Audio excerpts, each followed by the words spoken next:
holy I know nothing about skincare. All of a sudden my heart starts beating out of my chest, pounding so quickly. I look down, my palms are covered in sweat. My eyes start darting across the tram looking for help. My breath becomes like really short, sharp, shallow. I feel like I can't suck in enough oxygen to stay conscious. And it's because I'm having a panic attack.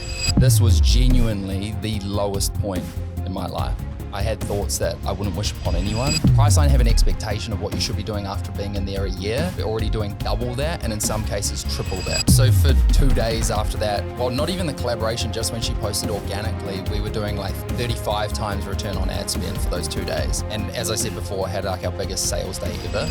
Even as young as 5, I used to like create a shop in our garage and knock on the neighbors' doors and get them to come round and purchase from the shop. Even in high school, I used to buy chocolate from the supermarket on discount and store it in my locker and sell it to people at high school. I don't know if I should say this, but literally within days of launching those 2 new products, we've done 150 grand.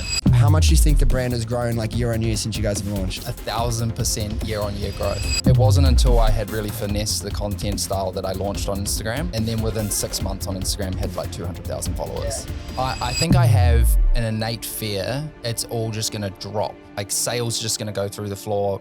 That's just a constant fear that makes me keep thinking, what's next, what's next, what's next? All right, guys, welcome back to another episode. This is an awesome ecom banger for you guys. I'm sorry I was away last week.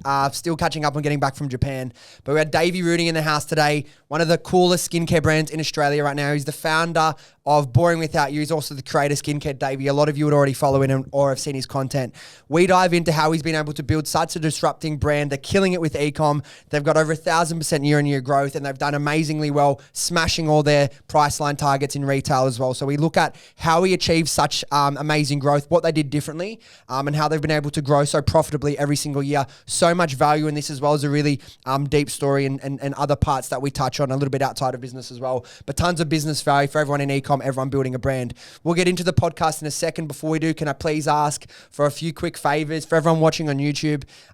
Like this video and subscribe to the channel if you haven't already. We're getting close to 5K subscribers. That's definitely something I want to hit this year. So if you watch this video and you watch the podcast and you haven't subscribed yet, please do. It really helps. I want to hit 5K at some point this year. The sooner the better, because I want to go way past 5K, but that will be a really cool milestone and it really mean a lot to me. And for anyone listening on Apple Podcast or Spotify, if you could leave me a 5-star review, I really do appreciate it. It really does help the podcast grow.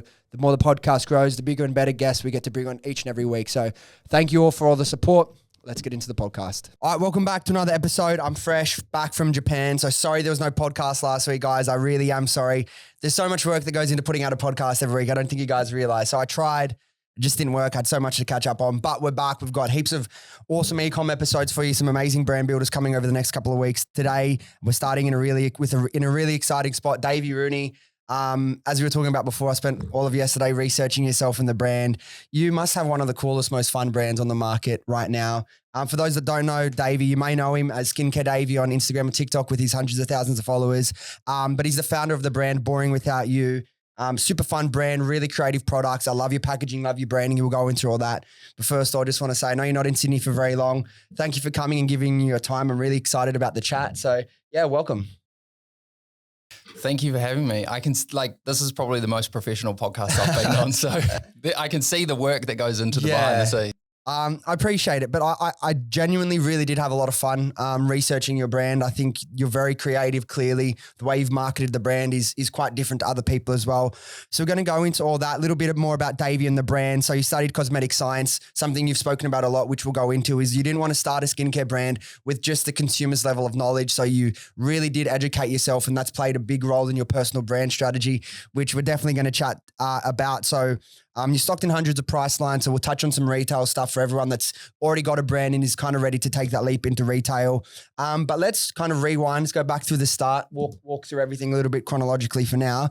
Launched the brand, was it 2022? I think I saw. Yeah, mid-2022, yeah. Where did all that journey start? Obviously, you don't just wake up one day and you have a brand to launch. Was it year before, 2 years before? Where do you first start thinking, hey, I want to start a brand on my own? Yeah, so years before, I was sitting on a tram in Melbourne, 8 a.m. in the morning, and all of a sudden my heart starts beating out of my chest, like pounding so quickly. I look down, my palms are covered in sweat.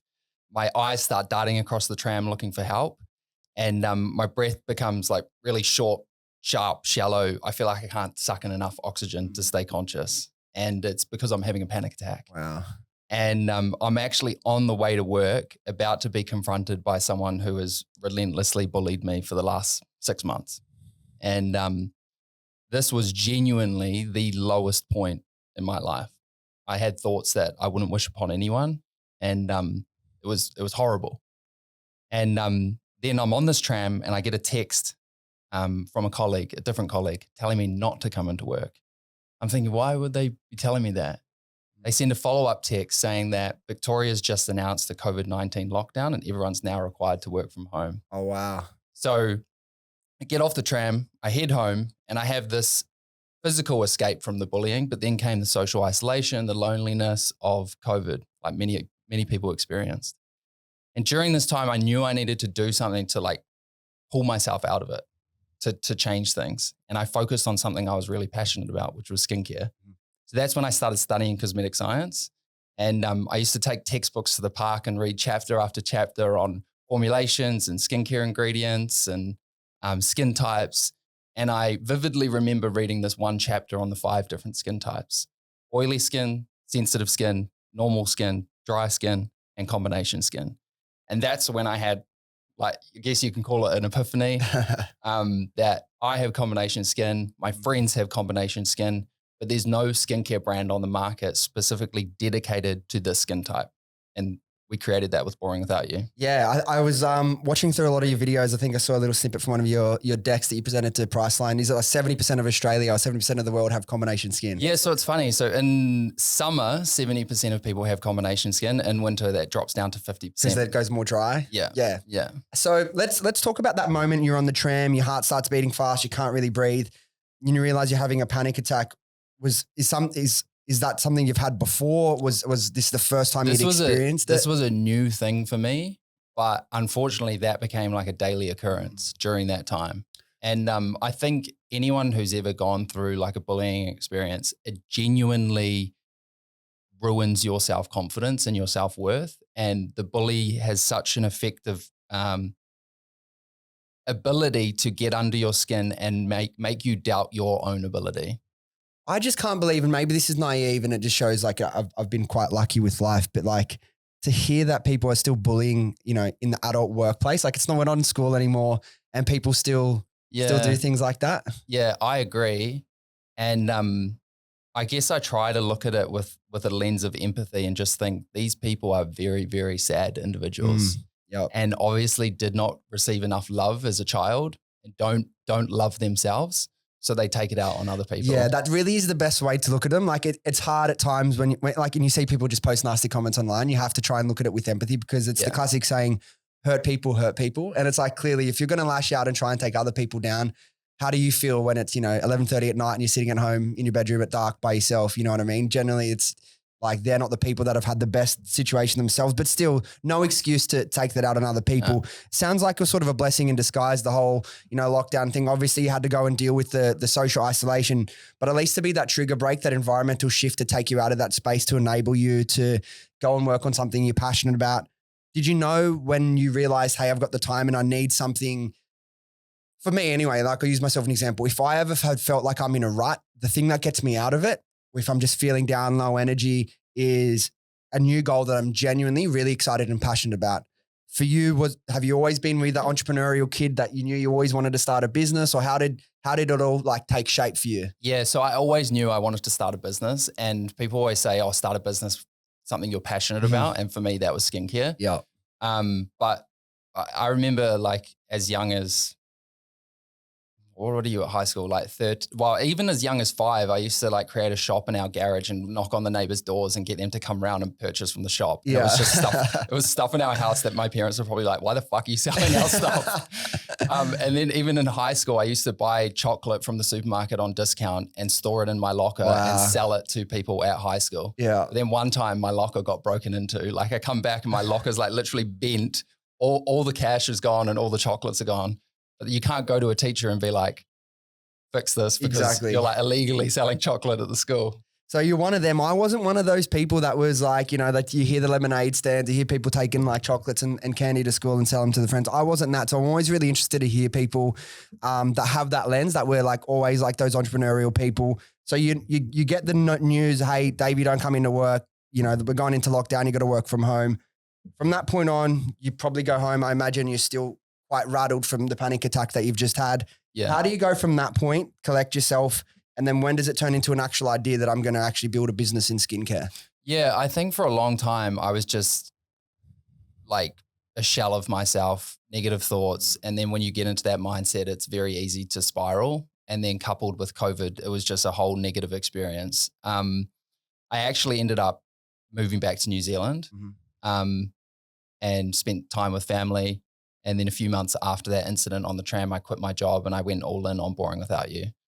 I was going to actually ask that. So you were doing something, was it in media? Yeah, so I used to work in media. So how do I explain this part? So I had an incredible job in media as a radio producer. I was with a show in New Zealand and they got a gig in Melbourne and I flew over with them and did the gig there. Then I moved into a different role in the same company, more of like an advertising role. And that's when the bullying occurred. So my background very much in media was like content, script writing, producing. But the advertising part was the unfortunate where part. Everything started to go. Yeah, I worked in advertising for a little bit before when I was still in the corporate world. And I do see that. I think there is, if I would reflect and look around, I think there is some fragile egos in that space. You know, it's very much like everyone has a bit of a chip on their shoulder. And if they're not doing well, they like to sometimes drag other people down with them. So I do see that. But you had that trigger break. You went back home, surrounded yourself with family. I imagined even more so, even before lockdown, you moved from New Zealand over to Melbourne. You're already going to be feeling isolated. Then it just 10Xs when you're locked at home by yourself. You've clearly got a passion about skincare. You start educating yourself about formulations and all the science behind the ingredients and what goes together. And if you put this together and that together, what's that going to look like? How's it going to sink in? Or I'm not using the correct skincare terminology. But when does it get to the point that you start actually drafting out a business that would become Boring Without You? Do you spend, say, 3 months, 6 months on pure education first? Or was it education with the thought and idea already of, I'm going to create a combination skincare brand? I think a bit of both. So I think initially it was always, I want to start a skincare brand. And then it was like, holy fuck, I know nothing about skincare. I know a lot as a consumer, but I know nothing from like the science perspective, dermatology, skin formulation, that sort of stuff. And it's like, you've probably seen that, what is it? It's like a graph. I can't remember what it's called. It's like a graph, but it's ignorance at the start. Yeah. And then you realize that you don't know the information. It's like, I literally was listening to like a podcast that we were referencing this again recently. The Alex Hormozi, Stephen Bartlett podcast, where it's like, you don't realize you're bad. So you have anyway, I'm sure everyone knows what we're talking about. I don't. Yeah. I can't remember what the graph's called, but you're naive at first, which gives you the courage to actually pursue the goal. And then you realize you don't know what you need to know. Yeah.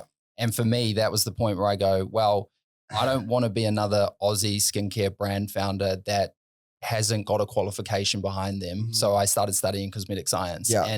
And during that time, I started taking everything I was learning, studying cosmetic science, communicated that online as well.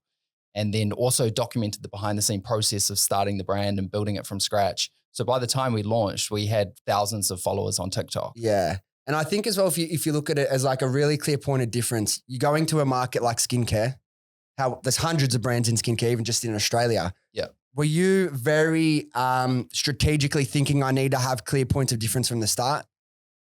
Yes, 100%. Yeah. So that was our combination skin angle. So we're the only skincare brand in the world that is dedicated solely to people with combination skin. So obviously that's like a really like awesome, like one-liner. I'm sure there'll be people that, see your success and then the other competitors will come in and be a combination skincare brand off the back of the wave that you've started. Apart from that, I think like your brand is really, really cool. We'll talk about that. Apart from just the physical, we're the only brand that specifically deals with combination skin. What do you think else comes to mind when I say what makes Boring Without You different? Because you come across very different to a lot of other brands on the market. So when I was studying cosmetic science, one of the first things I learned is that brands use what they call tip-in or marketing story ingredients. And it's essentially an ingredient added at such a low percentage just so the brand can put it on the label and market it. There's no evidence that this does anything for your skin. And when I learned this, I was shocked. I was like, we're not doing that at all. Yeah. So we take it one step further. Not only do we not do that, but we tell people the percentage of the ingredients And we actually put that on the packaging and on the website. And now we're even taking it one step further and we're doing clinical studies on the final formula, because it's fine to have concentrated ingredients at a proven dose, but you want to test the final formula as well. Yeah. Another thing as well that, and I had it on my list to ask you later in the podcast, but while we're on some of the things you do different, I couldn't believe it. I think it was, I don't know if it was an article I read or a podcast I was listening with you.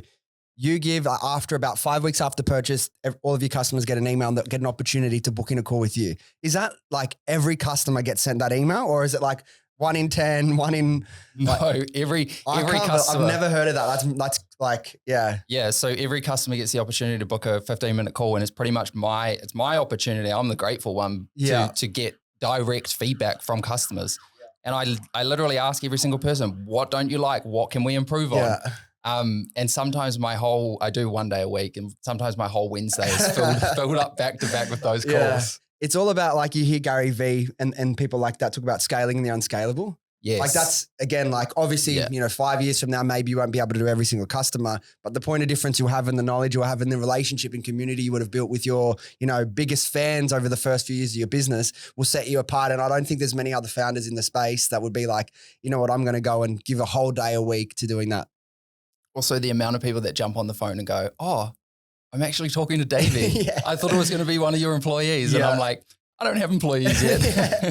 Well, let's talk about like putting the brand together. It doesn't look like it was a cheap launch. It looked like you guys approached everything really well from the start. You mentioned you quit your job in the lead, like while you're working on the business so you could go all in.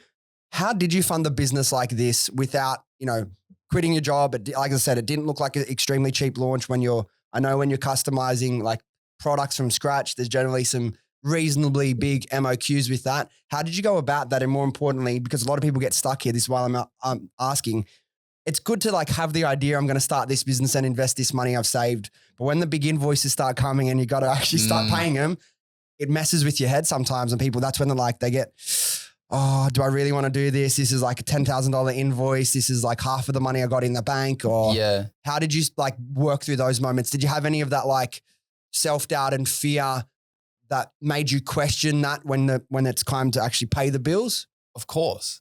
Still have that now. But I think the way you overcome that is by saying this is a learning experience. So I'm investing in my learning. Yeah. And if it doesn't come off, who cares, in terms of actually gathering the cash, multiple different ways. So I kept working. I was doing copywriting at the time. So self-funded. Yeah. I borrowed money from people. And then during that time, because it was COVID, I don't know if I should say this, but you were allowed to draw out money from your super. So who cares about super? That's so far in advance, right? Like, yeah. So I used that money as well. Yeah. Well, smart. Like, I think it's clearly paid off now. One thing I was surprised, I know it's probably just because I've listened to so many podcasts and hear so many stories. I thought before I started researching, I thought you were going to be another one of the people that said, oh, I just started this Instagram page or this TikTok, and then it peeled up a lot of traction. And then I thought, oh, maybe I'm going to do something with this and start a brand off the back of it. You're actually the opposite. You started working on the brand prior to even starting your page. And then you decided that was going to be a big driver for you to, build the awareness, build the hype before the brand. Talk to me about the strategy behind that, because I still hear people when they talk about what's working in e-com or in the startup world, and you just look at some of the amazing success stories that we've seen around Australia over the last couple of years, brands that have really lent into founder-led content and personal brand. And some people just say, because I know from my research about you as well, you go on the record saying, you never really wanted to be on camera all the time and be the center of attention. But do you think your brand would have been in the position you are today if you didn't go heavy into the founder-focused content, into the like personal branding strategy? Yeah, I mean, even doing things like this makes me uncomfortable. So I hate being on camera. I was a producer behind the scenes for a reason. But yeah, it very much was an intentional strategy. And it's funny you mentioned Gary Vee before.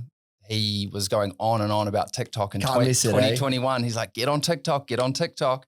And that's when brands kind of started blowing up, was 2021, and we hadn't even launched yet. And I was like, we need to get on TikTok. It's like, what the fuck do you talk about when you haven't even launched the brand? Oh, the behind the scene process of launching the brand. And then, it was very much intentional, and you take people on a journey, and people are invested not only in the brand, but in you as an individual. And then in addition to that, once I started taking my learnings from studying cosmetic science and communicating that online, I'm not only entertaining people, but I'm then giving them value. And then as soon as you give people value, they feel subconsciously as if they owe you back. So then they sometimes purchase your product. How long did it take for you to start getting traction? Because I know some people, you've worked behind the scenes, you're scripting, you're planning all this stuff. You've probably got a bit of a good formula for what sort of content can work. Did it happen really quickly for you? Did it take a little bit of time to figure out your style of content that people really responded to? What was that like? It took a long time. At first, my videos were horrible. Like you can't find them now because I've gone and hidden them all. Because I scroll all the way back, I'm like, shit, he was good from the start. So yeah, on TikTok, it definitely was a massive learning phase and a learning curve. And then once I found my groove and found the type of content that people resonate with, then it was just rinse and repeat. But even now, it's still learning and evolving. And sometimes a video doesn't perform and you have to question why it doesn't perform. But the fortunate thing was I didn't do anything on Instagram for a long time because there was just this stigma around Instagram. It's like, oh, people I know are on there. People are going to judge me. Yeah. So it wasn't until I had really finessed the content style that I launched on Instagram. And then within 6 months on Instagram had like 200,000 followers. Yeah. Because most people have more followers on TikTok, but you started on TikTok, you've got 150 or 100 something thousand, but you've got even more on Instagram, which is like generally it's harder to acquire followers on Instagram. Yeah. So I think my theory is that TikTok flags you or your account for creating shit content. So yeah. It's flagged me from the start and then I slowly kind of built it up, but I'm still flagged. So let me ask you this. You said it took like maybe 6 months to really find your groove with that. How do you keep going in the first, say, month when the content's not performing as well as you like? Because that's when most people give up. Like, because some people will say, oh, this brand started and their second video got 100,000 views. That's how it's meant to be. Well, for some people it is, and brilliant. But if it's not you, you can't give up just because you didn't have success in the first week, in the first month, in the first 2 months.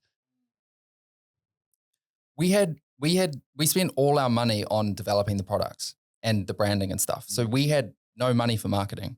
So it was either do this or do this or fail. Yeah. So you just have to keep going. Exactly. And that's the position so many people are in, regardless of how much they've spent on the product. It's like, do you have a lot of money for paid ads right now? Yes or no? If you do, awesome. That's going to be a way to grow a lot quicker and to get data quicker, because unlike organic content, you can make 30 videos and post them every day a month. You're not guaranteed to get any sort of reach. If they're good videos, you'll get a lot. And your value that you'll get back for your time is going to be highly worth it. But if you're still figuring it out, it can be really easy to get discouraged. Thing with paid media, as you would know now, like you're guaranteed to get your reach, right? But I also reckon that practicing organic has given us the ability to execute paid better. Of course. And nailing that organic strategy. Yes, 100%. Not only from acquiring customers organically, but the ability to learn how to create content that resonates with people. Well, 90% of paid media now is like, how good's the content, right? It's probably even more than that. Like when I started 7-8 years ago, it was more about the structure of the accounts and you could day trade and all this stuff. And now it's like, just create epic content and Facebook will do the rest. Fingers crossed. Fingers crossed. Well, it's still definitely the biggest driver. Let me ask you this. You've experienced bullying in different stages throughout your life. Do you think going through that has in any way benefited you and given you some sort of a thicker skin to be able to deal with the constant day-to-day stress and pressure that's involved with running your own business? Probably. I've never actually really thought about it like that. It's definitely given me a lot more empathy for people and a lot more empathy for people who are going through that. And if I was ever to, as Boring Without You expands and we get more employees, if that was ever to be a situation in the company, I would come down so hard on it because it's just not acceptable. In terms of like building up my resilience, for sure, it 100% would have impacted that. But I think more than anything, running a business and constantly getting shit thrown at you, that has built my resilience. What if anything, like what's the thing that stands out as the thing that surprised you most that you kind of weren't really expecting about being in business for yourself? That's a really good question. How lonely it would feel sometimes. I think as well, when you're working by yourself a lot of the time, you don't have anyone to bounce ideas off, or even your partner or your best friend or something. They don't have sometimes the mental capacity to be in the weeds with you. So it is quite a lonely journey. And even if they're willing to, if they don't have the shared experience to really understand it, is a different thing. Yeah. Was there ever the consideration to start a business with a business partner? So I originally did. Okay. So I originally had a business partner, and it didn't end up working out, and I bought him out of the business. We weren't aligned on the amount of work that needed to go into it, and also he didn't have the same passion for skincare that I have. So we decided to part ways. So, but even during that process, it still felt somewhat lonely because I wasn't getting that passion back or the excitement or the thinking of ideas and bouncing ideas. Like sometimes I would feel as though if I came with an idea, it would almost feel, it would fall flat, you know, because I wasn't getting feedback. Yeah. So as someone that's sort of experienced business as a solo founder and, you know, at the start with the co-founder, I speak to people all the time. People apply for e-com mentoring with me all the time. And one of the most common questions I get is, should I do this by myself or should I do this with my friend XYZ? What's your opinion on the pros and cons about solo entrepreneurship and starting it with a co-founder? I would say a co-founder probably trumps it if it's the right co-founder. Yeah. And my recommendation would be you should have worked with the person in a professional working capacity before you start business with them, because you don't know anything about their work ethic, what they're good at, the skills that they're going to bring to the table. So that's essential. 100%. I think that's a really good point. I want to talk to you about the branding because I want to go through this whole process with you because I think what you've built is really, really cool. But the branding is like one of the things that catches your eyes the most, right? Obviously the colors are awesome. But like something that I love so much is your milk serum is in like a milk carton. Where did you get all these ideas? Was it from you? Did you work with a branding agency? Was it you? And then you leverage like a graphic designer? How did you put all this branding together? We just have the most incredible graphic designer in New Zealand. She is phenomenal. Yeah. She came up with that milk carton idea. So cool, hey. And all the colorways, all the fonts, everything is her. Wow. And she's phenomenal. Yeah. We're so lucky to have her. And but originally we were actually called a different name. I heard that. Yeah, we lost the trademark to it because we wanted to be called Prickly Pear, which our company name still is. But you can't trademark that because it's also a skincare ingredient. So we lost the trademark to that. We had to rebrand, redesign, reposition the whole business before we even launched. Spent like thousands of dollars doing that. And originally we weren't working with Ash, and then we switched to working with her. And she revolutionized the whole brand before we even launched. So was the branding completely different for Prickly Pear? Yeah. Do you prefer Boring Without You to that? Yeah. So it's like, I'm sure at the moment where you get the ruling, you can't trademark this. You've already spent thousands and months working on it. You're not really happy about it at that stage. But when you know, these things come up, you know, some people believe it, some people don't, but like everything happens for a reason. And like, it's not a rejection, it's a redirection. Or if something comes up, and even if that's not the case, I just feel like it's the better mindset to have, right? Because you got to keep moving forward. If you can look for the positive and look for the lesson in things, you genuinely, because like half of the battle in business is like managing yourself, your energy, your motivation, how you're feeling, right? How did you feel at that moment when you just realized you've spent thousands, you know, it's all completely like self-funded, like you're going into your super for this and you got to spend, you know, start the whole process again. What was your mind like at that point? Yeah, I think I viewed it as an opportunity to get the branding that we wanted. Good. Originally we tried to work the old branding into the new name and it just wasn't happening. And I was like, fuck it, we need to do something else. So Ash, is that Ash like a person you'd worked with before? How did you find them? So I worked with her in media in New Zealand and she's phenomenal. Yeah. Like everyone raves about her. For those that haven't seen, go jump on their your website is sick as well. Yeah, so we didn't launch with that. That was something that Manu, pretty impressive if you launched with that. After we did Shark Tank, Manu helped with that new website. Yeah. And he's incredible as well. Yeah, 100%. So let's talk about that pre-launch phase. Again, for anyone looking for really cool branding, I think go and have a look. You'll see they do things quite different. Who were some inspirations for you? Was there anyone, like, did you start with like some mood board inspiration for this? Like, how did it, you know? Yeah. I can't remember their name specifically, but from like a brand perspective, topicals, skincare, they're really strong. Yeah. Just like in terms of creating a vibe. DIEUX, they're really good as well. From like a brand ethos perspective. But visual identity in Beauty Project, we took a lot of inspiration from them, like the bright colors. Are these mainly US based brands or yeah? Again, you just look to like the US, look to Europe. Again, you're going to get things that aren't being done in Australia. You can get some really cool inspiration. But that pre-launch phase, I want to talk about that. The product you've been working on, how long did it take to get the products right? Because as you said, I know it gets to certain stages and things can all go right or they can all go wrong. Yeah, it took like between 1.5 and 2 years. Wow. Yeah. But part of that is because we didn't know what we were doing. Yeah. Like, we were learning as we go. And then you make mistakes and you have to pivot. And then like we went through like 50 different iterations of our first product. Wow. That was the 2-in-1 mask? Yeah. So for those who don't know, we have a multi-mask, which has 2 formulas in one jar, and it's designed to target different parts of your face. So the butter controls excess oil and removes blackheads, and the jelly soothes, calms, and hydrates dry parts of your face. That's cool. Has anyone else ever done that? It's the first time I'd ever seen anything like that. People have done like a 2-in-1 concept before, but nothing specifically like marketed towards combination. Like this is for this part, this is for this part. Yeah, really cool. Like really innovative. It's like, I love it when brands like approach something different, particularly when you're going into skincare or fashion or something that's so saturated. I think you need to look for these things to differentiate yourself and kind of get people's attention. And I think the key is not differentiating too much to the point where something feels unfamiliar. It needs to be just what's the tiniest little tweak you can make to make something better, but it's still very familiar to a customer. Talk to me about like your key customer demographics. Is this when you started the brand, obviously all you have is hypotheses of who's going to be your, core demographics. Was it what you were expecting or was it different? Explain that. Yeah. So I've got a lot of thoughts around this. So originally we're going to be a Gen Z brand. And that was kind of like the ethos behind it. But Gen Z don't have a lot of money. So the main people that buy our product is very much 25 to 35. It's like the millennials. Yeah.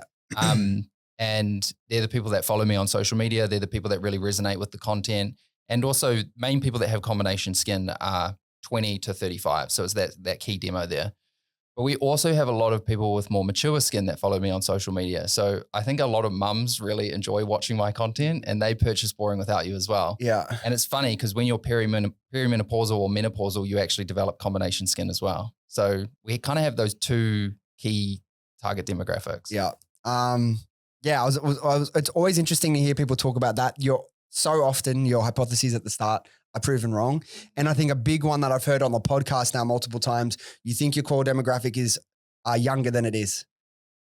It's a common mistake I see entrepreneurs. But everyone's I want to have a really cool Gen Z brand. Well, it's like these kids don't have that much money. You know what I mean? I also reckon if you're doing Meta ads, Meta has a really mature audience. Mm-hmm. Like there's a lot of 60-year-olds, 50-year-olds, 40-year-olds on Meta. Yeah, massively. I think it's like a big learning I've got just from conversations over the last few months about going after some of the older demographics. And you might be pleasantly surprised. But let's talk about like the pre-launch hype. You're going to say something? Well, I just got a question for you. Mm-hmm. What's your thoughts around, so you have this brand, right? But then you have a lot of older customers or more mature customers that purchase the product. Do you change the marketing to cater to those customers, or do you keep the marketing the same because there's some aspirational aspect that they're already buying the product, and they're resonating with the product and the brand already? Well, I think what you could do to really test the hypothesis is just make some landing pages and make some different content and run them to different landing pages and see what works best. If I look back at the history of our brand, I would say like the 20 to 30 market has made up a bigger percentage of our customers. But then if I look at, say, the 30 to 50 or like 35 to 45, while they might in history have been a fewer percentage of our customers, we acquire them for cheaper because like they make more sense as our customers. Like they're more about logical decisions, saving myself time, saving myself money. So they actually do respond better. So we're having a lot of internal conversations about, how do we potentially pivot the brand to speak more to them? We're starting that by doing some landing pages and testing some different styles of content. But I think until you test, like it's going to be a really, it's one of those decisions to make. You're not going to know until you try. And then do you change the imagery, change the language? You can change everything. Yeah. And then it's like, okay, once you've tested both and you see, okay, who's actually responding to what better, what does the whole brand come back to? That's the question at the end. Like, how do you, but you also with branding, like if you try and be something to everyone, you kind of get lost in between. So it's like, how do you make those decisions? I think it's probably one of the hardest decisions to make, rebranding or not even a complete rebrand, but pivoting towards different demographics. I see a lot of really, amazing entrepreneurs struggling with this, not struggling, but like really contemplating that. So what's your thoughts? Well, that was one of the things. So, because I was presenting to Priceline staff, like training them about our products yesterday. And one of the things one of the people said to me was, I thought this was just for young people.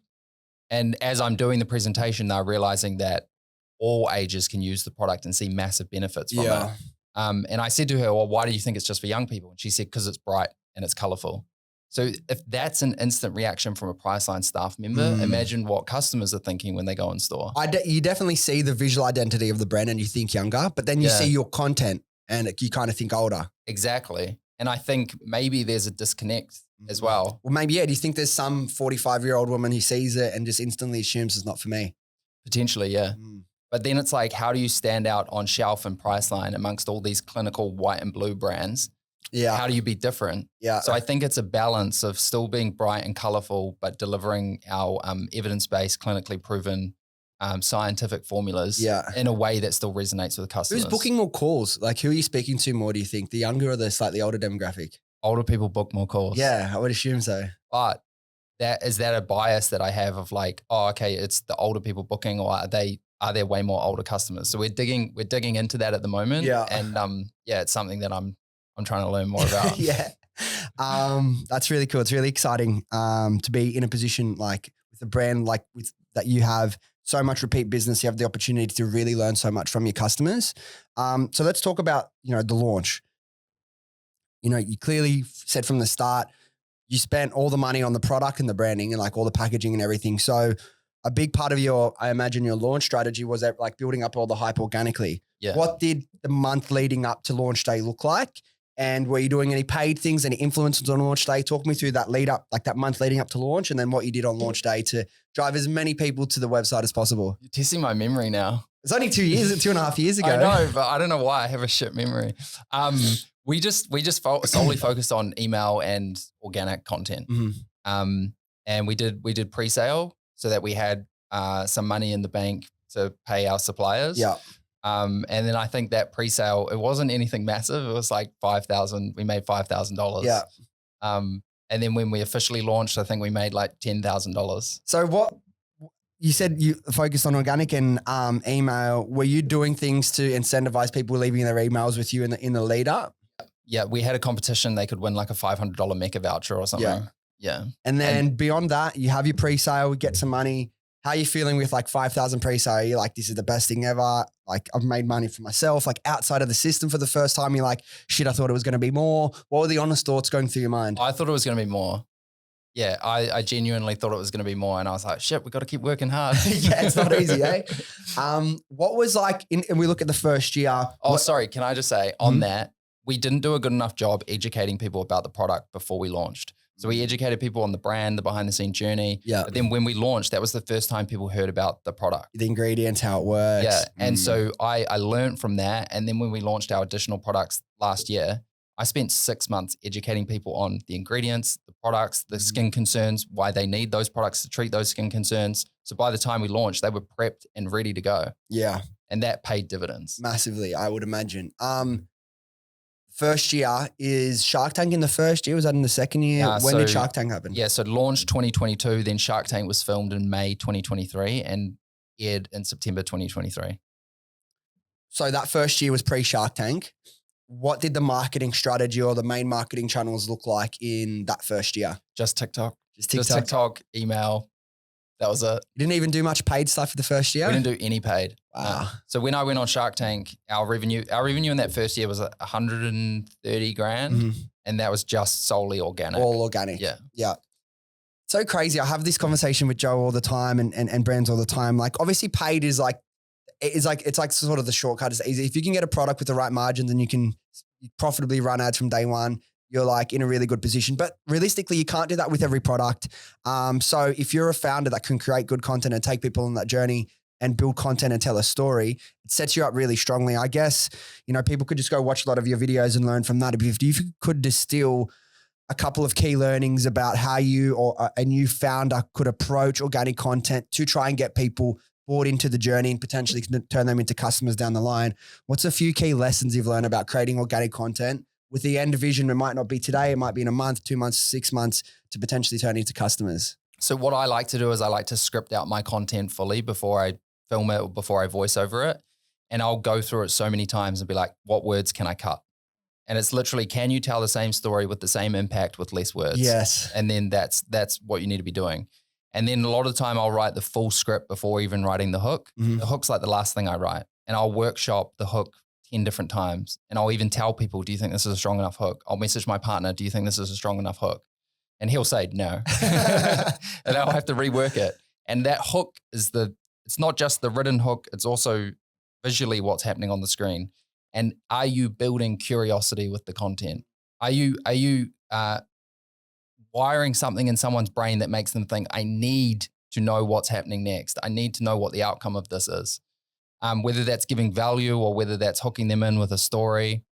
And then something else I like to do, say it's a minute-long video, I like to do a second hook at the 20-second mark or the 30-second mark that re-hooks people through the content and gets them watching to the end. Could you give an example of that? I know I'm really putting you on the spot, so if you can't, it's all good. Yeah, so second hook might be, but then this happened, or but I didn't think this would happen. So smart. Yeah. So would you say, just like in hearing you explain that, preparation is really key in terms of like the pre-planning out before you start filming? Because you hear a lot of people, it's all about volume, not quality. Where do you? It's all about quality. Because I was doing volume at the start on TikTok, but I only started seeing results when I focused on quality. I was trying to do 3 videos a day and I was like, these videos are fucking shit. Mm-hmm. And only when I started focusing on good videos, that sometimes I used to spend 6 hours editing a video. That doesn't include the scripting, the researching, all of that. So yeah, I would focus on quality, but sometimes you don't know what quality is until you make that quality video. But you can always like see what quality is by looking at other people 100% that have done really well with organic. You're so right. Yeah. And what was your question before that? It was my process. Like some of the lessons that you've taken away from like building organic content in a way that can convert customers down the line. Yeah. So your first one was like the preparation, the structure of the actual videos. Yeah. Structure seems really, really important. Yeah. So I come from like a script writing, copywriting background. So that's my forte.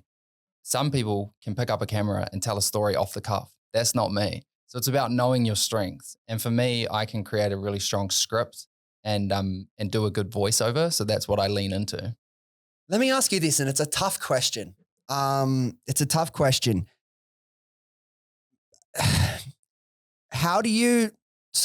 if you look at your content from the first 6 months and you're like, this is shit, and you can tell yourself it's shit, like, where do you think the ability for someone who's new in organic content to realize that, hey, this is someone that's really inspirational. They get like really good results. They get hundreds of thousands of views in their video. I'm not expecting to be like that now. It's like, how do you see that and see what they're doing and be honest with yourself at the start and have the vision that this is actually crap? Because I see a lot of people and they'll be like, I've tried organic content. And you look at their first 30 videos, whatever. And it's like, now look at, if I compare them to your videos, it's like, can you not see the difference in like, is that like a natural thing that you think you need to be able to do it? Do you think it's like a mindset thing where you have to like really look for the shit in your own work? Like, how do you see the difference between content that isn't working and the content that does, and try and take the lessons from that? I think some of it is obvious. Some of it, if you study good content enough, you're going to see the trends and you're going to see what works and what doesn't work. But then some of it is not as obvious and you need someone who's objective to point it out. Yeah. And that's why reaching out to people who create really good content and asking them for advice. Like even today I do that. I reached out to Brittany Saunders the other day. Oh, she's got to be one of the best content creators in business in Australia, right? And she's a fucking legend. She jumped on a call with me, spent an hour talking me through how my content can improve. Wow. For free. Yeah. And it was phenomenal. I had so many takeaways and so many good lessons from that. But even now, I struggle to objectively see what I need to be doing better. It's difficult when you're so close to it as well, right? You kind of, So let's break down some of the key elements that you've already mentioned. So like this, like having the script prior and then like trying to trim the fat. How do I say this message as powerfully and as articulately as possible in as little words as possible and not lose the effect? The hook is, like you've said, the most important part, potentially even having a second hook 20 seconds in to make them listen to the end. Make the hook about the audience. Don't make it about yourself. That's selfish. So using words like you. Yeah. People watch content. They want to be influenced, affected, and they want to learn something from the content. So make it about them. So give me an example of a hook about them and a hook that would be selfish and probably not going to work as well. So a hook that is selfish is we just sold out. And then a hook that's about the customers, you just sold us out. Even that word you, it sounds so basic and simple, but they say with content, really effective content talks to one person.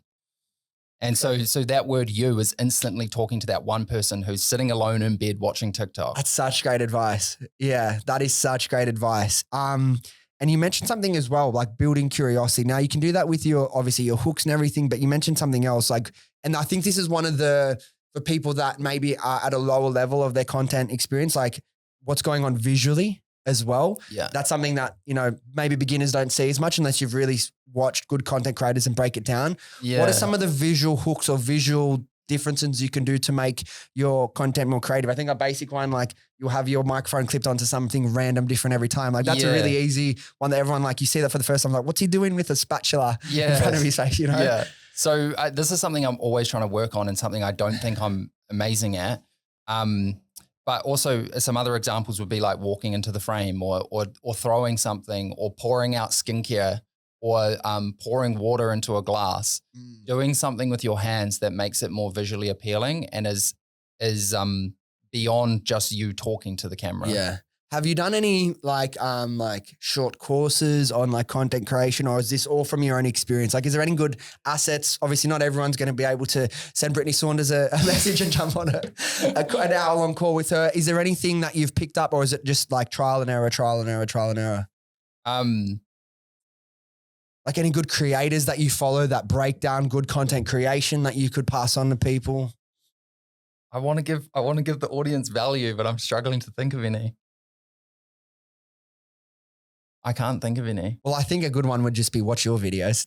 Generally, they're really good. Thank you. I feel like I don't know if this is like, yes, I know I've had success on organic social, but I feel like I'm not up there with the best. Mm-hmm. And I think the very best are those people who love creating content, and that is a form of self-expression for them. Uh-huh. For me, it is a way to build a community to promote my business. Mm-hmm. And for people who really are really tuned in and good at creating content, they feel this urge within them when they have an idea or they have something to say is to pick up a phone and talk on. It translates, right? Yeah, it translates, and they're so authentic and natural and good storytellers. Mm-hmm. I have to work hard at that.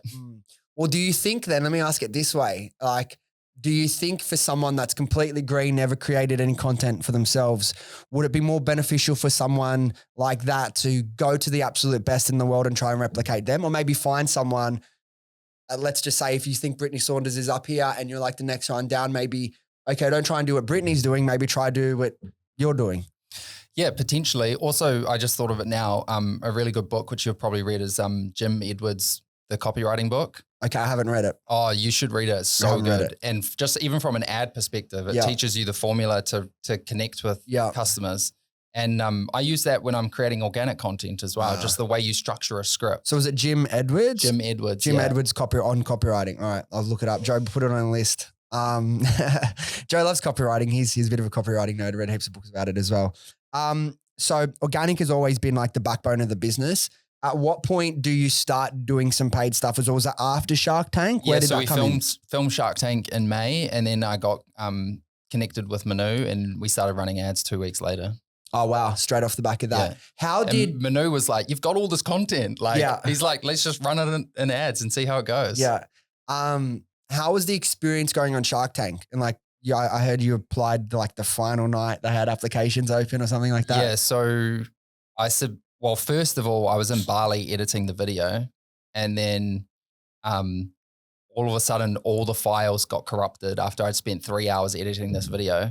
What I didn't realize is that they just save to the cloud, and all you need to do is re-download them again. But I edited the whole video again, submitted that, caught a flight, and when I landed, I had 3 missed calls from a Shark Tank producer. Called them back, and they're like, "We love your video. It's so good. We want you on the show." And then ever since then, it was just like a due diligence process to get on the show. Yeah. Ended up filming it. I was the first one to film on the show. So flew to Sydney, stayed in a hotel that night, got picked up at 4 a.m. in the morning, went to the studio, ended up getting in the tank at like 8:30 a.m. It was a wild experience. I just kind of like trained my mind to trick it into being excited because, as you know, I don't like doing the public stuff. That's pretty as public as it gets. Big set, multiple cameramen, like 4 amazing sharks. Yeah. Pretty intimidating environment, right? It was very intimidating. So what they didn't show on TV is you have to walk out to the Shark Tank song and you have to stand in that spot until the song finishes, and all the sharks are staring at you. So I closed my eyes I was like, I don't want to look at them. I don't want to look at them. And I just did deep breathing exercises. Yeah. And then when the music stopped, I opened my eyes and started the pitch and ended up getting 4 offers during the show. We'll talk about that because I know you had a really interesting strategy and approach to going on the show. But for anyone that else is keen and thinking about it, they loved your video. What do you think they love so much about your application video? The storytelling. I talked about some of the marketing stunts we'd already done, and just like the fast-paced and persuasive style of the content. I know you don't have the best memory, but do you remember what sort of they asked for you to put in the video structure? Like, they just ask for you to like literally film yourself like one take. So they just want to get a vibe of what you're like. Yeah. I was like, I'm going to go all out on this. Yeah. So let's talk about the strategy going on the show. Explain that to the people. So you, like, some people can go on and they can value it really highly and not get any offers. But what was your intention going on the show? Were you black and white, I need to get an investment, or what was your approach? So my approach was very much publicity, and it was a marketing opportunity. I knew from speaking to past people who had done Shark Tank and even people who had done Shark Tank in the US is that you can go on the show and you don't have to take the deal. So a lot of people go on the show and use it as a PR exercise. And I was like, okay, cool. If this is a PR exercise, how am I going to make the most out of it? So I was like, there's no way I'm going to go in valuing the business at $1 million and get no offers. Yeah, just laughed out of the room. Yeah, I'm going to go in with a really low valuation and try get as many of these sharks biting and wanting to make an offer as possible. Good content for the show as well. Exactly. Fighting over who's going to get it. Exactly. And that's what happened. I went in with a really low valuation. 4 sharks made offers. They actually even bumped up my valuation during the negotiations with each other. And then I ended up accepting a deal on the show with Davey from the Yeah. Can't go wrong going with Davey. If you just want to start an econ brand, there's not many people that have done more than him in Australia. Yeah. And I think after filming it, I was genuinely interested at that point of pursuing a deal with Davey. Yeah. Like that was my intention. And was he your pick going into the show if you were going to do one? Yeah, of course. Yeah. And then it just so happened in the negotiations that we couldn't align on the terms. And so the deal didn't go through. But you're like, no harm done at that point. It was one of the best decisions I've made. You mentioned on that video, I want to speak about the aftermath of the show in a second, but you mentioned in that video, you spoke about some of the marketing stunts you had already done. What was one of those? So one of them, we got a girl, 8 a.m. Melbourne traffic on a train to apply the face mask. And we filmed her like organically. Yeah. And so she literally was on the train applying the mask and then had a water bottle with a towel and like wiped it off. Mid-morning that she had people staring at her thinking she was crazy. And we filmed that and we pushed it out on social media, but we didn't push it out on our socials. We got a content creator to push it out on his socials, being like, look at what this weird girl's doing on a train. So smart. And then it got picked up by Daily Mail, News.com, Lab Bible. Even now it still gets recirculated. So what was their angle in showing that? They didn't know it was a marketing stunt at that time? They didn't know it was a marketing stunt, but then we got everyone to comment on the video being like, that's the boring without you mask. And the mask is perfectly positioned. You can see the branding on the mask. Oh, I love creative ideas like that. Where do you get these ideas? Like, is it just that they come to you, you're in the shower, late night, you take inspiration from other brands in the US and Europe? How do you come up with, because I hear so many cool stories on this podcast and I'm like, fuck, why didn't I think of something like that? So I genuinely think creativity can be trained. And I used to work in radio and I've always had a knack for coming up with ideas, but it was Jace Hawkins, who's the announcer on the show now. It's the breakfast show on Nova in Melbourne. And he kind of embedded in me that I am creative and I am good at coming up with ideas. And he's instilled this confidence in me to actually keep generating ideas. Yeah. And that was my job on the show, was to come up with weird ideas like that get views and get attention on radio. So I now just try to do that with Boring Without You as well. You had the perfect training for the world that you're in now. Yeah. Like another idea we did the other day to promote our launch into Priceline was we dressed up in hazmat suits, had masks on, and went out at 4 a.m. outside Pricelines and spray painted stencils on the sidewalk outside Priceline, directing people into store, saying like Boring Without You's in store now. I love it. I know you mentioned Shark Tank was like a big moment for you, sort of changed the trajectory of the brand a little bit, was a really big boost. Where was the impact for you? Was it off the back of the TV show, or was it off the back of you leveraged that content with your own organic stuff and then had, millions of views off the back of it? What was the bigger driver for the extra traffic, for the extra buzz around the brand, do you think? I think a bit of both. So I think the benefit of Shark Tank is it really solidifies you as an actual brand run by actual people, as opposed to being an e-commerce brand where no one knows who you are. Faceless. Who is this? Is it a scam? Can I trust them? Yeah. And then of course we leveraged the content, run it in ads. We got good like mainstream publicity off it. And then even today, like when I was presenting to those Priceline staff members yesterday, like I told the story about me going on Shark Tank, and that gives validity to the brand. And then also as well, getting offers from all four sharks. That is like, you'll be able to use that for all your retail pitches in the future as well. Such a smart approach. And was it your biggest day ever? The day after you went on Shark Tank, you said? The date? No, back at that time. Back then, yeah, for sure. Yeah. What's been the strategy that's beat that since? You say to date, I'm assuming you've done more since then. Yeah. So what's beaten that is Black Friday 2024. We had Kayla Jade post about us. So like literally 2 days in a row would have beaten that by a long shot. And then launching our new products. Mm-hmm. So we launched 2 new products at the same time. And as I said before, the build up to that was very, very strategic and incubating the audience around these 2 new products. Let's talk about the Black Friday period you had last year. A couple of years into the business, at least, you've got all the lessons from everything you've done previously. As a bit more of a mature brand, what did you do differently to have such a strong result for Black Friday last year that maybe you didn't do the year prior? Way more content. Yeah, we just were ready to go with so much more content. We didn't actually have a massive Black Friday last year. Let me just recall my memory. So we launched Black Friday in early November, and it didn't start as strong. I think a lot of brands last year didn't have that strong of a Black Friday month. Mm-hmm. But then Kayla Jade posted about us, and that coincided with the actual Black Friday day. Yeah. And so that ended up being like our biggest day. Yeah. And I heard you explaining the whole Kayla Jade collaboration on another podcast, and it's like, was a genius move and no one else had ever, like so many brands were hesitant to move into that space. And you're like, why? Like, are you guys serious? Yeah.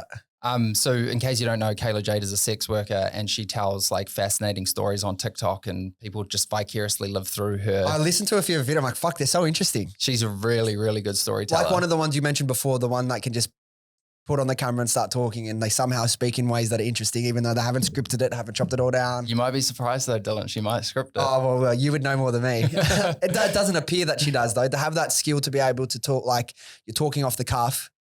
Yeah. Yeah. It's about making it sound natural and but going into the content prepared. But she was phenomenal for our brand. So she has 2 million followers, and one morning I wake up and she's used our serum that I sent to her as PR. And And you send PR to hundreds of people, never expecting them to really post about it. And from the moment that she posted that video using our product, I knew the next 5 videos that I was going to create around it. Wow. And it's not actually her video that gets sales. It's the content that you create around it that gets the sales. So you need to leverage that and then create additional content. That's what exactly the words you just used I had on my list to ask you about. It's like, it's all the moments that you create are one moment, but you've got the ability to leverage them into 5 or 10. If someone, like, how can people start thinking about that and changing their approach? Because people think one good piece of content or one idea is this one thing, but you can 10x the performance of that by coming up with different ways to talk about that one moment. Do you have a way that you can explain that or break that down, or maybe an example of a big moment that you had, whether it be the train, whether it be the Kayla Jade thing, and the other sub pieces of content that you created around that? Yeah. And I think this is the biggest thing for new brands, is thinking about how can you repurpose moments that happen so that they live longer. And this is something I learned from working in radio. It's like, cool, you have this one moment, and then it's like, what are the 10 moments after that we can leverage off this one piece of content?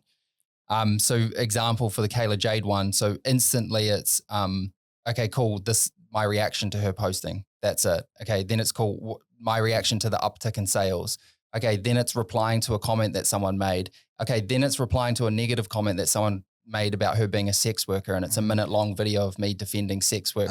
People have a bodily autonomy and should be allowed to do whatever they want for their profession. Then there's the hundreds of positive comments off the back of that video. You can reply to one of them. Yeah. Then it's a minute-long video sending Kayla Jade a gift from us to say thank you for posting about our content.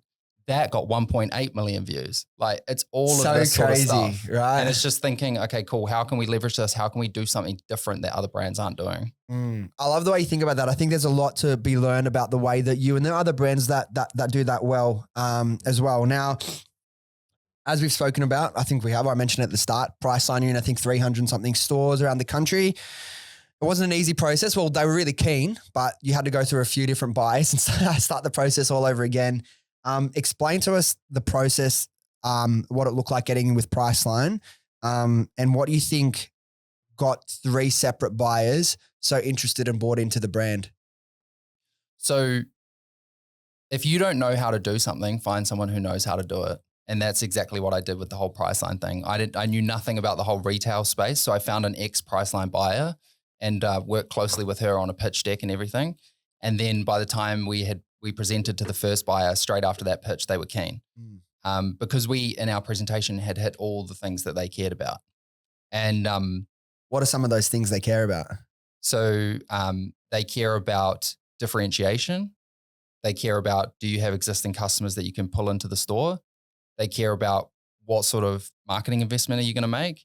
And they care about what sort of investment are you going to make with them beyond just putting product in the store. It's a big revenue generator for Priceline is all their marketing assets around it.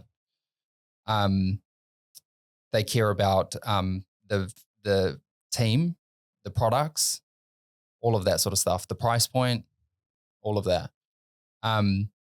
Then the buyer who was really interested in us went on maternity leave. We got put with another buyer. We were pretty much down to the wire with negotiations with her, and then she finished up with the business. Got passed to another buyer. What's your head thinking every time you're like, not again? Oh, just annoying. I mean, it was a really, really frustrating process, but I think I found solace in the fact that they were genuinely keen in the brand and excited about Boring Without You. I think you can't go into any retail pitching process and expect a short-term result, right? No. From first meeting to launch into stores, how long do you think was in between that? Yeah, that's pretty standard, right? Like, if it's 6 months, that would be like one of the quickest retail deals. No, but sometimes it's like, it's a year, but it's signed in the first 3 months and you're just waiting. Yeah. For us, it was like a whole year. It wasn't signed. And then last minute it was signed and it was rushed to get it done. So launching into 300 stores, did you need to go like raise funds to stock up for all that? Or how did you fund the launch into stores? Yeah, luckily we had cash in the bank. We've really grown the business profitably this whole time. Yeah. And just awesome. And reinvested everything back into the business. So I don't pay myself. Yeah. Luckily I get brand deals from content creation, so that funds my life. Yeah. And then Boring Without You, everything goes back into the business. Back into the business. Yeah, it's just the story so many founders tell. What's your long-term play with the brand? You've got how many products now? 4 or 5? 3 skincare products. 3 skincare products. Yeah. What's the long-term play? How far do you think you can take this? I want us to be a global brand that's really, really well known for catering to combination skin. And look, you're already doing amazing things. Like I said, I love your branding. I love your marketing strategy. I love the way that you create moments and leverage them. But if you want to get from where you are now to that brand globally, what do you think are going to be the key pillars of the business that you're going to focus on? Good question. I'm putting you on the spot here. Obviously, you didn't get any of these questions in advance. No. I didn't even write half of them down. They just pop into my head. I think distribution is key. I think product differentiation. There's so many skincare products on the market. So it's about really, really investing time and energy into what is this product, what problem is it solving, and creating a really good customer experience and really good products so that customers come back again and again and again. And then also, I think a big piece for us now that we have that retail piece in Australia is just getting more people to know about us. I think that's a big challenge so far. Are you guys selling like globally yet, or is it Australia, New Zealand? Like what's been? We ship globally, but most of our sales are in Australia. Yeah. So obviously we've spoken about a lot of the cool things you've done with marketing. What I like to do with founders is sometimes just talk about some of the moments you're most proud of and some of the success stories. Now, again, this isn't about comparison for people listening, but I think it can be really exciting for people to hear what is possible with business when you go in all yourself. Now, I know we spoke about the Kayla Jade thing earlier. I know that was really successful for you and the brand. Could you give us some sort of insight as to what impact you guys had off the back of the Kayla Jade collaboration? So for 2 days after that, well, not even the collaboration, just when she posted organically, we were doing like 35 times return on ad spend for those 2 days. And as I said before, had like our biggest sales day ever. But even now after doing the collaboration, we've had the ability with that content to scale our ads to a spend that is way higher than we've ever done before. Yeah. So what lesson do you take out of that with like future collaborations with some of these like bigger content creators? Is like, are you approaching them with this foresight of being prepared for everything that comes after that as well and maximizing that moment? I think now my strategy around it is finding creators who are a little bit untapped in terms of brands sending them stuff, which was the case with Kayla for stupid reasons. But it's about finding those creators who have a really loyal audience and who are slightly untapped. And it's like, how can we align our brand with them and in doing so, leverage that audience to market our product and know more about Boring Without You? This is going to sound like a really stupid, like obvious question. And some you'll just know and you sort of have to be plugged in. But for the people that maybe don't spend as much time on Instagram or TikTok as users themselves and know these creators, are there any signals? Like what's some ways that you can find out if you're doing some research that, hey, I'm pretty sure I've got a good feeling that this content creator does genuinely have a loyal following that pays attention and is a genuine influencer that influences people, not just smiles at the product. No one really cares, you know? Yeah, that's a really good question. So I'll use Kayla Jade as an example. She is talked about in my friend group. People on the weekend will say, did you see this Kayla Jade story? And we'll spend 15 minutes talking about her. So in that moment, I already followed her. I already enjoyed her content. I knew, we need to get our product to Kayla Jade. Now, another thing I do is when I see people who are in our target demographic, I'm constantly doing research. I'll say to them, who do you follow on social media? Who are you watching? Why do you like them? Yeah. And I get them to send me those people and then I follow them back. A friend just said a girl with only 15,000 followers the other day. She goes, this girl's incredible. I think she's going to blow up. I follow her. She's such a good storyteller. So now I follow her and I'm looking for ways that we can work more closely with her. Is it spread out across different niches, or have you realized the type of content creator that's like working really well for you guys, or is it just the individuals? Well, we had a lot of success with first Anna Paul and then Kayla Jade. So there's that like a OnlyFans sex worker kind of alignment there. But the thing that I would like, it goes against like, you know, I would assume again, and this is like about knowing who their followers are, like, are they women following these people or are they guys following these creators? Women. See, that's the thing you need to look into as well. Because sometimes you think, okay, if it's an OnlyFans creator, but it's like genuinely they're just followed by heaps of guys and you sell to 95% of females, you got to actually have a little bit of like context around who's following the people, right? Yeah, 100%. And that's why I always ask women, who are you following? Not the guys. Yeah. I think, we don't do a lot of creator stuff, but it's something I want to explore more of. Yeah. And that is definitely a strategy, is finding someone who has a really loyal following, but also the content that they create is persuasive. They're a good storyteller. They're doing something different that's unique. They don't have to only do OnlyFans or sex work, that's for sure. But they have to have an ability to really connect with their audience. Yeah, I think that's a great piece of advice. And now, we spoke about earlier on in the podcast, like you got into this space because you're genuinely passionate about the products and about skincare. And I know you're really proud about the products you've created. You mentioned you didn't necessarily go all out with last Black Friday, but some of the results you had with some of the new product launches were really exciting. What went into the new product launches? Because I know you said the first time you did it, you didn't really start educating them on the products until the day you launched. You had a little bit of a different approach. Could you explain how you actually executed in that and what the results were like off the back of that? Yeah, so 6 months prior to launching those products, I already knew what the products were and what the ingredients were. So I started talking about those ingredients and actually talking about other products that feature those ingredients, talking about the skin concerns that they treat, the benefits of using those ingredients, so that by the time we launched, consumers or my audience already knew what those ingredients were, what they did, and what they would do for their skin. In addition to that, I bought 50 different moisturizers and talked exclusively about moisturizers, bought 50 different serums and talked exclusively about serums, what I liked about them, what I didn't like about them. And everything I was saying that I didn't like about them was we weren't going to do that with our product. And everything I did like about it, we were going to do it with our product. Yeah. So it was not only talking about my personal preference from a science education perspective, but also priming the audience. Conditioning the audience, right? 100%. So by the time we launched, the audience knew we were creating 2 new products. They knew one of them was a moisturizer. They knew the other one was something else.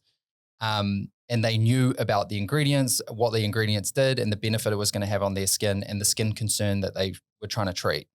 And then literally within days of launching those 2 new products, we'd done 150 grand. Yeah, that's crazy. And what are the names of the products as well? Because I love the names. Isn't one Make Me Wet or something like? Yeah, one of them is called Make Me Wet, but it's about hydration. Of course. No, but it's again, differentiate, like people see the name of it, stands out really clearly. And what was the other product you launched? The moisturizer and the moisturizer is called Face Flood. Face Flood. Okay. And then Make Me Wet, was that the milk? That's a serum. The serum. So what does the milk serum do? I've never seen a milk serum before. No, this is completely so rookie on skincare. Yeah. So the serum is designed to brighten, smooth, plump, and firm your skin while hydrating at the same time. Yeah. And the clinical evidence we have on that is it provides up to 155% instant increase in skin hydration. And then over a 4-week period, it increases your baseline hydration by 43%. And the way there's a lot of sneaky games with research and all these things, I'm sure in skincare and health in a lot of different things, the way you guys run your studies is a lot more honest than some of the other ones you do it. How do you guys run your studies when you're doing baseline hydration testing and things like that? Yeah, so a lot of brands will do in-house testing. If you're a big brand like L'Oreal or something, it kind of makes sense to do in-house testing because you have the ability to do that. Yeah. But then the smaller brands, they'll get 100 existing customers to survey the product. Of course, existing customers are going to be more favorable. And when you're doing something in-house, there's an inherent bias behind it. So we do independent studies. I have no control over selecting the participants. The participants don't even know that it's boring without you, that they're talking about. And we take it one step further and we don't just do consumer perception questions, which is, does your skin feel more hydrated? We do instrumental analysis. So it's an actual scientific measurement, measuring the increase in skin hydration that those people have. In addition to that, what a lot of brands will do is get the participant to apply the product the morning of their final visit. So then the reading is the product on their skin. Still right there, yeah. Rather than the actual increase in hydration on their skin.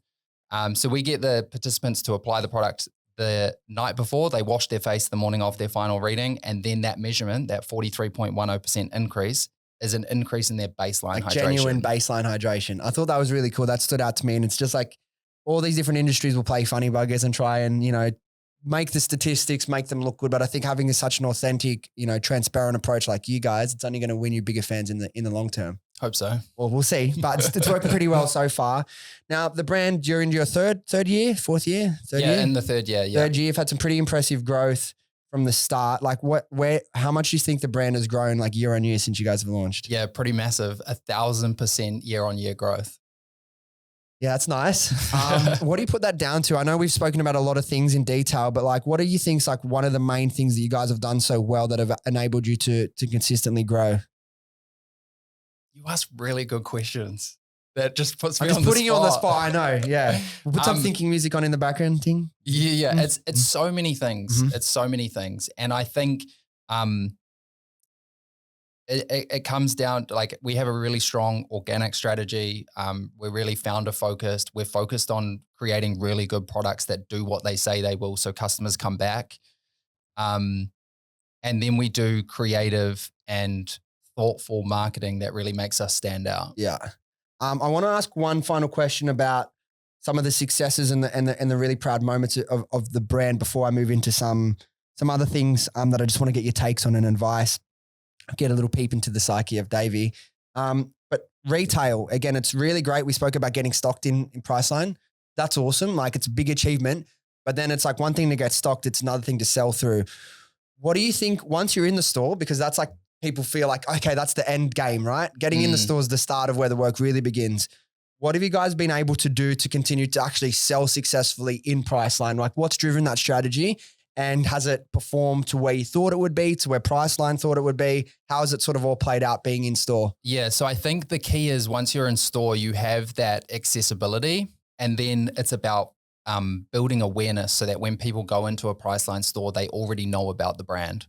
You don't want to have to convert people when they're in there. You want them to come looking for the product. And it's an accessibility point of view.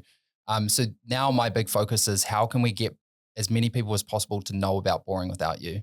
The partnerships like Kayla Jade is a massive piece in that. Our organic social strategy. We even run paid ads that are focused on driving people into Priceline, using UGC creators to drive people into Priceline. And the reception so far has been phenomenal. So we've only been in there 11 weeks now. Priceline have an expectation of what you should be doing after being in there a year. We're already doing double that, and in some cases triple that. In 11 weeks. So it's still like the same elements of the business that have been working so well with e-com, organic content, awareness, and that just creating content, driving people to Priceline, letting them know that's where you are. How much, you made a good point. Some people think you get into retail and then you don't have to do any marketing because they're in the retail and just being on the shelves in there sells the product. Do you think there's an element of that you get discovered and purchased by first time people in there? Or do you think it really is like an accessibility thing for people wanting to buy these products? Where do you think like the benefit to your brand or an e-com founder's brand to move into retail really is? Yes, I think people go in store and get convinced to purchase us by just looking at the box, and they might not know anything about the brand. But we have to think, okay, why are they going to purchase us not knowing anything about the brand when we're sitting next to The Ordinary and La Roche? Yeah. So we really need to focus on marketing and that consumer education piece so that they at least know about Boring Without You when they get in there. In addition to that, it's about training the Priceline staff so that they can make educated and evidence-based suggestions to the customer when they're in store. How do you do that? Is that someone you send out? Is it yourself? You're in 300 something stores. If you wanted to go and speak to all the stores, there's a whole year of your life almost gone. Yeah. So Priceline have opportunities where you can go and train their staff, which is what I was just doing recently. So I gave back-to-back presentations to their staff, but it's not all their staff. Exactly. So hopefully that gets fed down to the other staff members. But I think they really appreciated me as the founder of the business going and educating them about our products. Yeah. Really cool. I think like the success, to have that level of success less than 3 months in, it'll be amazing to think what you guys are genuinely doing after a year of being in retail, but also another year of growing the brand, building more awareness, more products to come. I know there's some challenging ones you're working on. But I want to change the pace a little bit. I've asked you some of these questions as well, but I like to get into people's heads sometimes. Like, what, if anything, at the moment is keeping you up at night? No, I sleep really well. I sleep really well. I literally do. Sleep is a big focus for me, and I do all I can to optimize my sleep. I also I really struggle with low energy, so if my sleep's off, I'm out for the whole day. Yeah, and like my sleep is like the only thing kind of keeping me Well, let me change the way I frame it, because sometimes I ask people that and they're like, "Nah, I sleep really well." What's something you can't get out of your mind?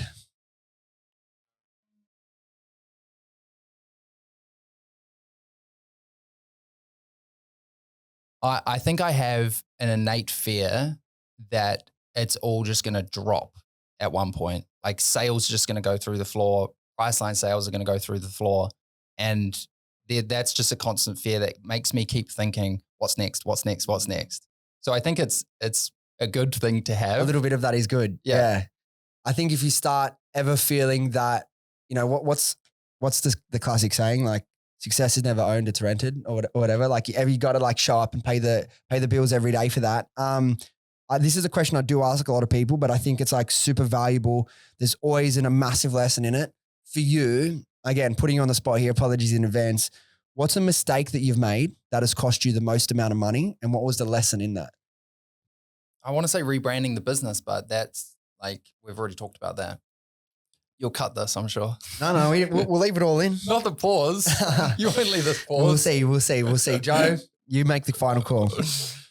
I'm sorry. I honestly can't think. No, well, again, if that's the biggest mistake you've made, that's the biggest mistake you've made in terms of costing you money. I like to ask that because usually when people have made a mistake that's cost them a lot of money, you don't tend to make that mistake twice. Yeah, I think when it comes to making mistakes is it's like you spend too long on something trying to figure it out when there was a quicker way. Yeah. But it's not necessarily like you're wasting a whole bunch of money in one go.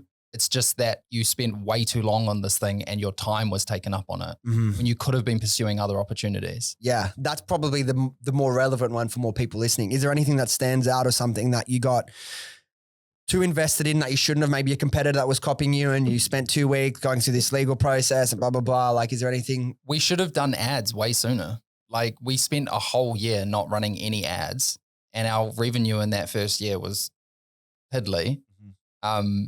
We should have been focusing on acquiring as many customers as possible. And that was just down to me not knowing enough about ads and having a fear of running ads and losing money. So would you say for 2025, like paid media spend, like using the content that you've got is going to be still a massive part of the strategy? For sure. Yeah. Yeah. And driving people to a landing page that's dedicated to that product or the skin concern that you're talking about in the ad.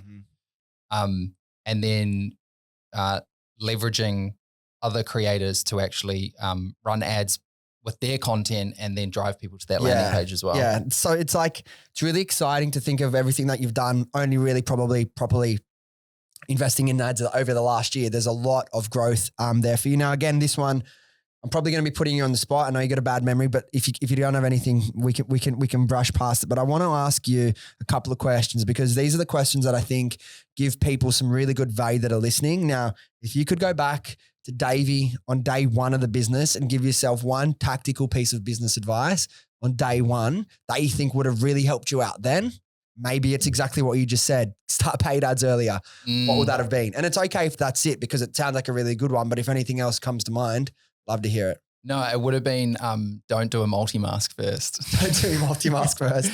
Why is that? The big challenge we had with our multi-mask is that it takes people so long to get through it. And so replenishment is really slow. Yeah. And then by the time people get through a mask, they're like, okay, cool. I want something different now. So repeats is a challenge as well. I think the key with skincare is really focusing on those everyday use products that people buy again and again and again, and really solidifying your brand in their daily routine from like a psychology and a persuasive perspective. And that's why we've seen enormous benefits with our moisturizer and our serum, and our next product will be in that everyday use category as well. That's really good. I never would have thought that until you explained it, but it makes so much sense. So is there a lesson that you can take out of that, or is it just the approach to daily products? Yeah. So the lesson would be it's also a money thing because we launched with the multi-mask and then you have no money to launch other products. I would have focused a lot more attention and energy on launching those products sooner. I would have sourced capital from somewhere in order to do that. Because I reckon that hindered our growth massively. Yeah. Yeah. Now, same question. one piece of tactical advice you would have given to yourself to Davey a year ago today? Wait, so what the question before was what? On day one, at the on day start. one. Okay, Now, this is a year ago. A year ago. So this is for the brands that have, are established. They've been selling pretty effectively, but they haven't really been able to fully figure out like, how do we scale this thing? Yeah. The advice a year ago would have been focus on your health, go to the gym more, and do whatever you can to reduce your anxiety. Yeah. Great advice. Your business will always be a reflection of yourself, right? You said, if you have a bad night's sleep and you're low energy, your output for the day is going to be 10% of what it should be. So I think that's great advice for people at any stage. Have you experienced burnout yet? Fuck yeah. Yeah. It's not good. And so my whole last year, and this is why I'm focusing on my health and going to the gym this year. Yeah. Last year was like 6 weeks of working nonstop, burn out for a week, 6 weeks of working nonstop, burn out for a week. And it's not sustainable and it impacts the business negatively. Well, I'll tell you where it gets really scary. Cause I launched my first business 7 years ago now, 8 years, including the pre-launch phase.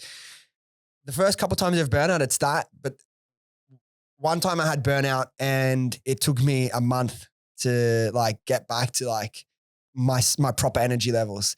And it's scary for like when it's a month, you're like, I'm sleeping 10 hours and I'm still beat. I'm wrecked. That's when you start getting to that point, you think, am I ever going to go back to being normal? That's when it's really scary. And since that happened a couple of years ago, I've been a lot more disciplined and realized that business is such a marathon, not a sprint. And there are seasons and there are times and deadlines where you need to do that. But to have that constant approach, it's like, I don't know if it's just your body gets older, but like we can't take health for granted. If you want to be in business, energy management and your health and focus are so important. If you're the biggest person like guiding the business, delivering value for the business, which is all every founder at the start until you've got a team of 20, 30, maybe you've got a CEO put in, which is like such a small percentage of the people listening. You are the fuel for this business. So if you don't take care of yourself, that would probably be the thing that would cause Davey's worst nightmares to come true and the business to fall apart. Is like, if you can't get out of bed one day and you can't think for a month, 2 months, 3 months, that's when things can really go downhill for founders. I think it's also being okay with doing less. Because you always in your mind are always going to be like, I need to do more, do more, but you need to give your body a rest. Well, that's the thing. Another lesson that I had in business as well was realizing that your to-do list is never zero. Yeah. It's like if anyone's in ecom and think that there's nothing left I can do, well, you don't know what you're doing. Yeah. And like being able to like realize, okay, I've been at the office since 8 a.m. It's now 9 p.m. or 10 p.m. I've still got all these things I want to do, but you got to live to fight another day sometimes. That was a big thing for me earlier on in my journey, is like, I just never wanted to stop until I got everything done. And then you start resenting the work and you have those nights where you do feel lonely and it's like, it's 1 o'clock, everyone else is asleep. Like, why do I do this to myself? And that was a big lesson for me to like avoid those moments. Like, you really have to treat yourself kindly in business, like still work hard and you're going to have to do things you don't want to do. But I think overall being a little bit more kind to yourself in those ways enables you to do it longer. Do you reckon as well burnout comes from those moments in business where things aren't going as well? So, because I genuinely believe no matter what, business goes in seasons. And like, we're in a good season right now and I'm fucking loving it. Yeah. But I know that hard times will come. Yeah. And I feel like you're more prone to burnout when you're constantly just pushing shit uphill and not seeing the results that you want. I would think definitely more often than not. Absolutely. Because it's like when you're like, I've been through ups and downs many different times. Like that's why it's like with the first 1 or 2 times you have those down periods in business, you're freaking out because you're like, holy shit, the business is over. And then you realize, okay, that's happened 10 times. There's always ups and downs and you come out the other side of it. But I think it's human nature. Like it's like just basic psychology. If things aren't working well, do you really want to go up and show up and give all the energy to something that isn't working? You know what I mean? It was like when things are working well, like you're living off the adrenaline, you're buzzing, you got all these things. But I think like that's when you have to separate yourself from the results of your business that day. Yes. And start looking at it a bigger time horizon and realize that, no entrepreneur, regardless if they're worth $1 billion or they're worth $2, they all have ups and downs and failures. Like some of them, like most wealthy people in the world, have been bankrupt multiple times. But how do you detach your self-worth from the value of your business? Well, the way I did it was realizing that this is only harming me in a negative way. There's no positive in me doing it. And once you can realize that having this sort of thought process or this sort of view on something, it's only going to harm you in a negative way, then it's like, just give that up. Now, I still think you need self-awareness to realize ways you could be better or when things aren't doing well. But if you let that, and it happens with so many people, affect your self-worth, then you're losing. You've already lost. It's like, Well, because I find sometimes my happiness is so contingent on how sales are going.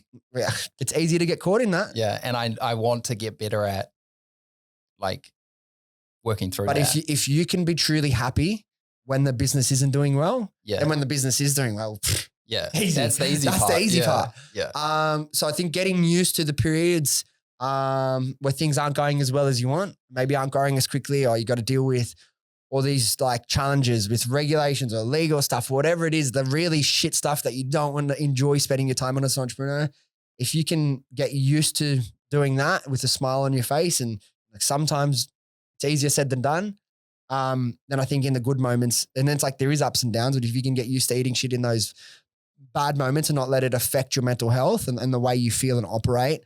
And I think that's one of the strengths that I've been able to do. It's like my self-worth comes from knowing who I am and knowing my value, knowing what I'm here to do and achieve in the world and what I have been able to do. And if things aren't going well, I try not let that take over. What I've found helpful as well is just reminding myself in those bad moments that business is hard. Very And hard.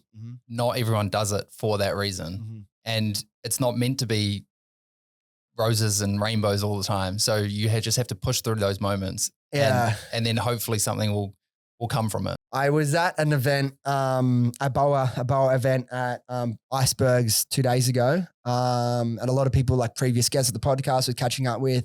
And one guest that came up that wasn't there, he was actually in Sydney. Adam Boris made like the top 50 people in e-com yesterday. So congrats, Adam, if you're listening.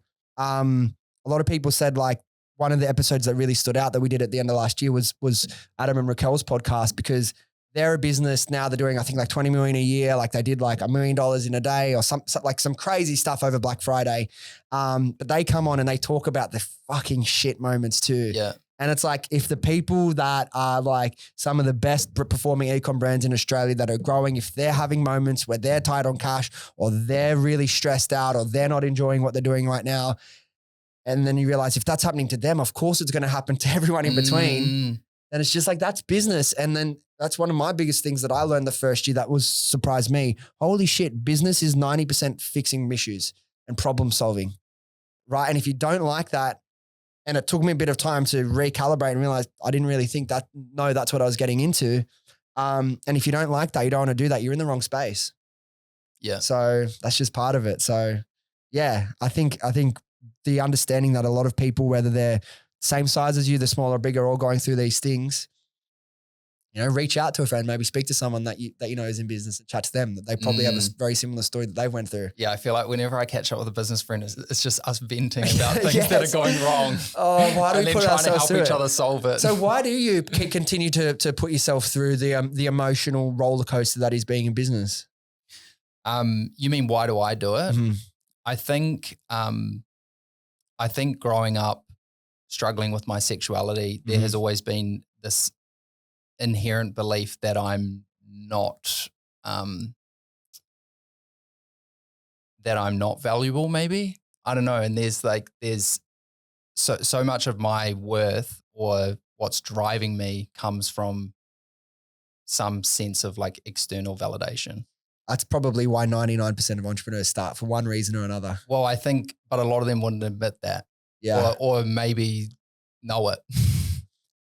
The thing that I think we all need to do at some point is be aware of that. And I think it's good fuel at the start, like first 5 years, but it's like, you can't let that fuel you for the next 50. 100%. It's like, what is the next layer of motivation that you can lean into when you've healed all that stuff and realize, no, you are valuable. You are, Well, I think in addition to that, I love the autonomy and the creativity of running a business. Yeah. I wouldn't say I massively enjoy what you just mentioned about solving problems and shit going wrong all the time. That's not what I like, but I like creating something and I like that feedback loop of having an impact on someone. Yeah. And like you said, I've got like a lot of lessons that I've taken from business. If I was doing it again, yes, we had amazing product, amazing time, but like starting with like a TGA, FDA medical device, there's been so many fucking not fun things to deal with in doing that. Yeah. And like, I think we always think sometimes the grass is greener on the other side. it's like, and this is part of the podcast I just listened to. For anyone that hasn't listened to it, it came out like a week ago, Alex Hormozi and Stephen Bartlett. It's like, oh, like there's shit you just don't know about. And then you get into a new industry, you realize, oh, there's shit here too. And that's just business. And there'll be periods where there's a lot less. And like, those are like the amazing periods. But I think like the expectation that it's going to be easy and you're not going to have to do things you don't want to do just because you're your own boss isn't realistic. I do business now because I could not do it. I couldn't go back to any other life. Yeah. You know? Well, I'm the same. When I started working for myself doing freelance copywriting, from that moment on, I was like, holy shit, I'm never going to work for someone else ever again.